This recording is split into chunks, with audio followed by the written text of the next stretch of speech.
News, सच जरूरी है। दर्शकों नमस्कार, मैं श्रद्धा तिवारी और आप देख रहे हैं MLS न्यूज टीवी। तो आइए देखते हैं आज की खास खबर। एक नजर डालते हैं आज की हेडलाइंस का। मणिपुर में राष्ट्रपति शासन पर संसद की मंजूरी। बिम्स्टेक सम्मेलन में पीएम मोदी। पार्टी ने बिल पर फैसला सांसदों पर छोड़ा था। बीजेडी सांसद सस्मित पांडा। तो आज देखते हैं खबरें विस्तार से। मणिपुर में राष्ट्रपति शासन पर संसद की मंजूरी। लोकसभा ने देर रात मणिपुर में राष्ट्रपति शासन लागू करने की पुष्टि करते हुए एक वैधानिक प्रस्ताव पारित किया। केंद्रीय गृह मंत्री अमित शाह ने वक्फ विधेयक पारित होने के तुरंत बाद लोकसभा में यह प्रस्ताव पेश किया, जिसे सभी सांसदों के समर्थन से मंजूरी मिल गई। शाह ने कहा कि सुप्रीम कोर्ट के फैसले के अनुरूप वह 2 महीने के भीतर इस संबंध में सदन की मंजूरी के लिए एक वैधानिक प्रस्ताव लेकर आए।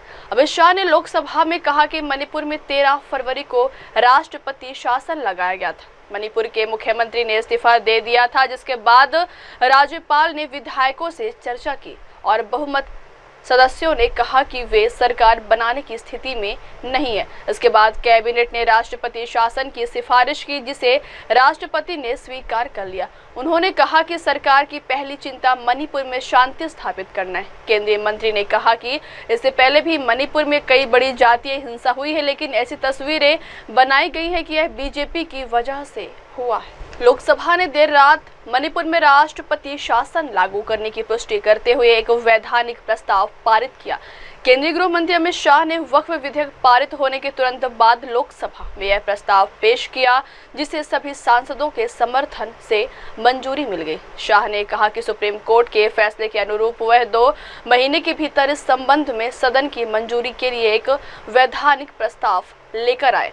अमित शाह ने लोकसभा में कहा कि मणिपुर में 13 फरवरी को राष्ट्रपति शासन लगाया गया था। मणिपुर के मुख्यमंत्री ने इस्तीफा दे दिया था, जिसके बाद राज्यपाल ने विधायकों से चर्चा की और बहुमत सदस्यों ने कहा कि वे सरकार बनाने की स्थिति में नहीं है। इसके बाद कैबिनेट ने राष्ट्रपति शासन की सिफारिश की, जिसे राष्ट्रपति ने स्वीकार कर लिया। उन्होंने कहा कि सरकार की पहली चिंता मणिपुर में शांति स्थापित करना है। केंद्रीय मंत्री ने कहा कि इससे पहले भी मणिपुर में कई बड़ी जातीय हिंसा हुई है, लेकिन ऐसी तस्वीरें बनाई गई है कि यह बीजेपी की वजह से हुआ है। संविधान के अनुच्छेद 356(1) के अंतर्गत राष्ट्रपति महोदय द्वारा 13 फरवरी 2025 को जारी की गई उद्घोषणा का अनुमोदन करने का मैं प्रस्ताव लेकर सदन के सामने आया हूं। मान्यवर, हम सब जानते हैं कि हाईकोर्ट के एक फैसले के कारण मणिपुर में 2 समुदायों के बीच में आरक्षण संबंधी विवाद के कारण एक जातीय हिंसा का उद्भव हुआ। मान्यवर, ये रायट्स नहीं है, ना टेररिज्म है। ये हाईकोर्ट के एक फैसले के इंटरप्रिटेशन के कारण 2 समुदायों के बीच में जातीय हिंसा हुई। सभी सदस्यों ने इस पर काफी चिंता व्यक्त की है मान्यवर, और उन्होंने कहा कि भाई तुरंत शांति हो, पुनर्वास के लिए तुरंत प्रयास किए जाएं, केसों की न्यायिक जांच हो और जो पीड़ित है उनकी पीड़ा कम करना और उनका जो नुकसान हुआ है इसकी भरपाई होनी चाहिए। मान्यवर, दिसंबर, जनवरी, फरवरी और मार्च 4 महीने से वहां पर हिंसा नहीं है। और जहां तक कैंपों का सवाल है, पहले से ही इसके अंदर खाने पीने की व्यवस्थाएं, दवाइयां, मेडिकल सुविधाएं, ये सब सुनिश्चित कर लिया गया है। टेक्निकल एजुकेशन, मेडिकल एजुकेशन की वहां पर ऑनलाइन व्यवस्था हो चुकी है। प्राइमरी एजुकेशन के लिए कैंपों के लिए अंदर ही वहां पर वर्ग लगाए गए हैं, जहां इनकी पढ़ने की सुविधा करने का प्रयास किया गया।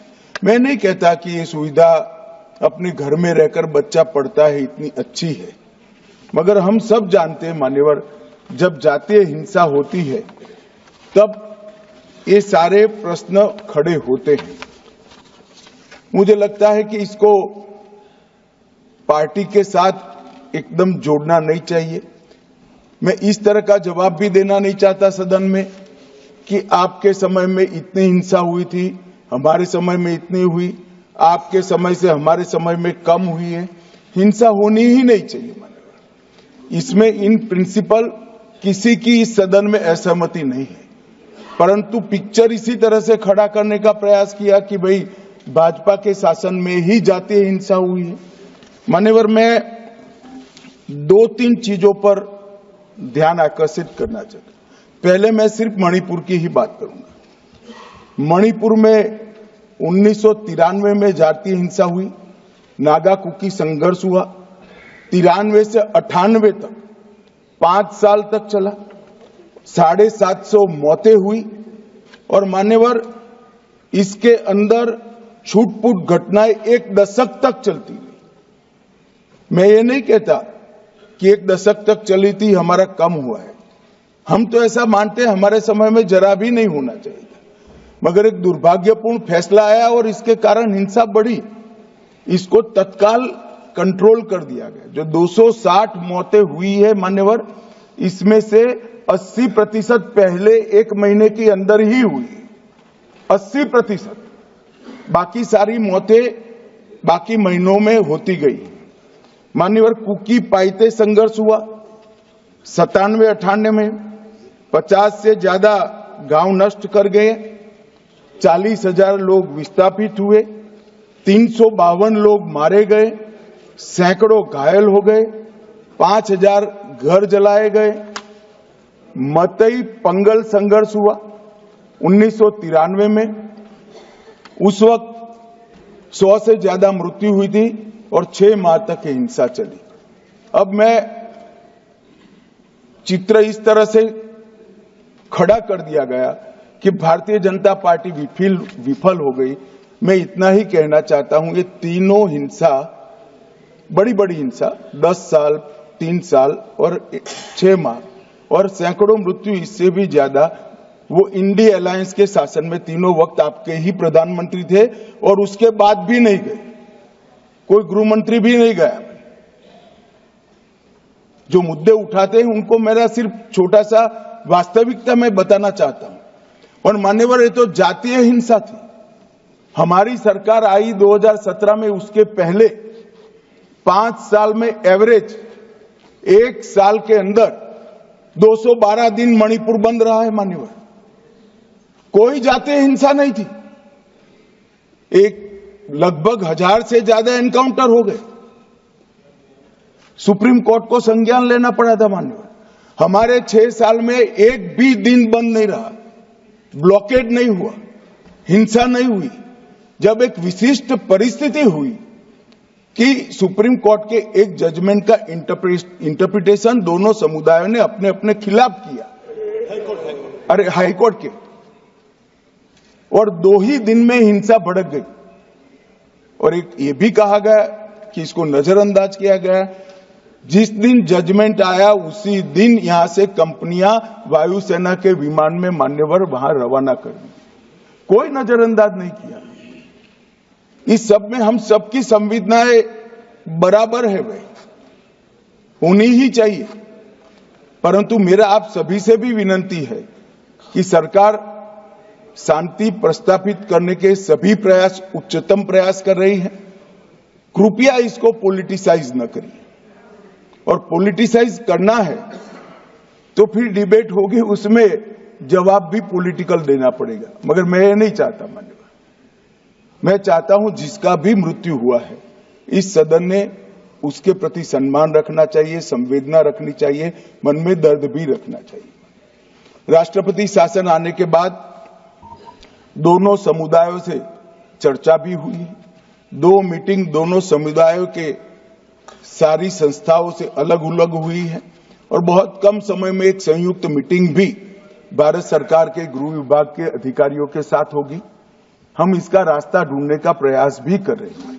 मगर पहली चिंता शांति प्रस्थापित करने की है। जैसा मैंने कहा 4 महीने से एक भी मौत नहीं हुई है, 2 इंजर्ड हुए हैं और परिस्थिति बाय एंड लार्ज कंट्रोल में। मैं नहीं कहता संतोषजनक है, जब तक ये विस्थापित कैंपों में रहे तब तक संतोष होने का सवाल ही नहीं। पुनर्विसान पैकेज पर भी अभी चर्चा चल रही है मान्यवर, और आज तो मैं सदन के सामने मान्यवर ये राष्ट्रपति शासन का अनुमोदन कराने के लिए आया हूं। ये कहा गया कि अविश्वास प्रस्ताव, कोई अविश्वास प्रस्ताव रिकॉर्ड पर नहीं मान्यवर। कांग्रेस पार्टी के लिए अविश्वास प्रस्ताव लाने के लिए इतने विधायक ही नहीं है कि वो अविश्वास प्रस्ताव ला। ये हमारे मुख्यमंत्री ने इस्तीफा दिया, फिर राज्यपाल ने भाजपा के 37, एनपीपी के 6, एनपीएफ के 5, जेडीयू के 1 और कांग्रेस के 5 सदस्यों से चर्चा करी। जब बहुमत सदस्यों ने कहा कि हम सरकार बनाने की स्थिति में नहीं है, तब राष्ट्रपति शासन की कैबिनेट ने अनुशंसा की, जिसको राष्ट्रपति महोदय ने स्वीकारा, और जो सुप्रीम कोर्ट का जजमेंट है इसके हिसाब से मैं 2 माह के अंदर इसका अनुमोदन लेने के लिए आया हूं। मेरा सदन के सभी सदस्यों से विनती है कि सरकार चाहती है कि जल्द से जल्द शांति हो, जल्द से जल्द पुनर्वसन हो, और जो जख्म लगे हैं उस पर मरहम भी लगाया जाए। कृपया सभी दल एक मत होकर ये राष्ट्रपति शासन के निर्णय का अनुमोदन करें, ऐसा मैं आपके माध्यम से विनती करना चाहता हूं। प्रश्न ये कि माननीय अगली खबर, बिम्स्टेक सम्मेलन में पीएम मोदी छठे विस्मेटक शिखर सम्मेलन में भाग लेने के लिए थाईलैंड में है। सम्मेलन स्थल पर पहुंचने पर थाई प्रधानमंत्री पेंटोगार्टान शिनावात्रा ने उनका स्वागत किया। इससे पहले प्रधानमंत्री मोदी ने म्यांमार गणराज्य के वरिष्ठ जनरल आंग हाइंग के साथ द्विपक्षीय बैठक की। वहीं पीएम मोदी ने कहा, बैंकॉक थाईलैंड में आयोजित शिखर सम्मेलन में साथ ही बिम्स्टेक नेताओं के साथ हम विविध क्षेत्रों में सहयोग बढ़ाने के लिए अपनी प्रतिबद्धता की पुष्टि करते हैं। हमारी कोशिशें लोगों के जीवन में सकारात्मक बदलाव लाए। पीएम मोदी छठे विस्मेटक शिखर सम्मेलन में भाग लेने के लिए थाईलैंड में है। सम्मेलन स्थल पर पहुंचने पर थाई प्रधानमंत्री पेंटोगार्टान शिनावात्रा ने उनका स्वागत किया। इससे पहले प्रधानमंत्री मोदी ने म्यांमार गणराज्य के वरिष्ठ जनरल आंग हाइंग के साथ द्विपक्षीय बैठक की। वहीं पीएम मोदी ने कहा, बैंकॉक थाईलैंड में आयोजित शिखर सम्मेलन में साथ ही बिम्स्टेक नेताओं के साथ हम विविध क्षेत्रों में सहयोग बढ़ाने के लिए अपनी प्रतिबद्धता की पुष्टि करते हैं। हमारी कोशिशें लोगों के जीवन में सकारात्मक बदलाव। अगली खबर, पार्टी ने बिल पर फैसला सांसदों पर छोड़ा था। बीजेडी सांसद सस्मित वक्फ संशोधन विधेयक राज्यसभा में पारित हो गया।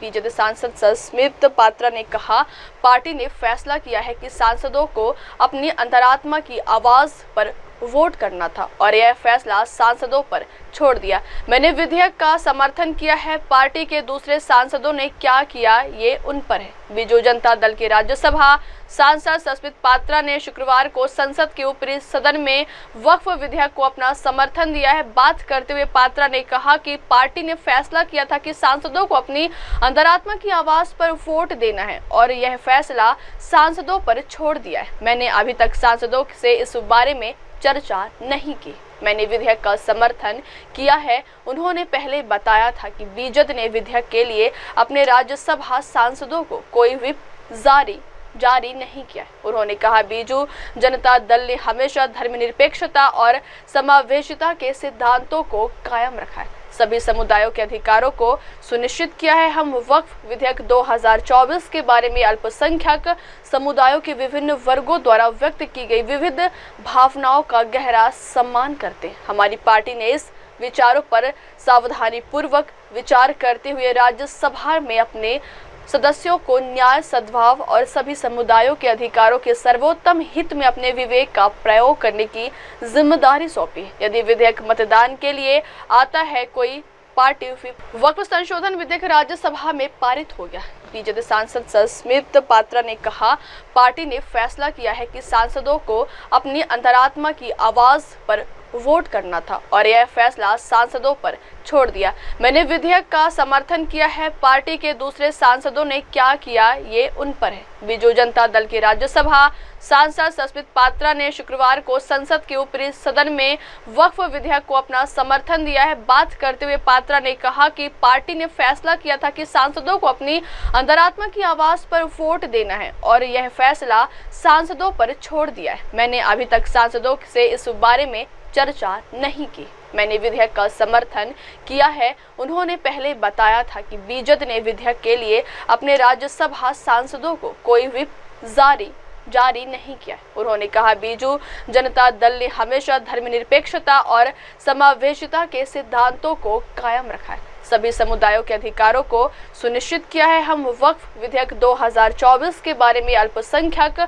समुदायों के विभिन्न वर्गों द्वारा व्यक्त की गई विविध भावनाओं का गहरा सम्मान करते हैं। हमारी पार्टी ने इस विचारों पर सावधानी पूर्वक विचार करते हुए राज्यसभा में अपने सदस्यों को न्याय, सद्भाव और सभी समुदायों के अधिकारों के सर्वोत्तम हित में अपने विवेक का प्रयोग करने की जिम्मेदारी सौंपी। यदि विधेयक मतदान के लिए आता है, कोई party made the change of stand of the BJD on the Waqf bill, sir? You see, the party has decided that the MPs were to vote as per their conscience and left it to the honourable MPs to decide.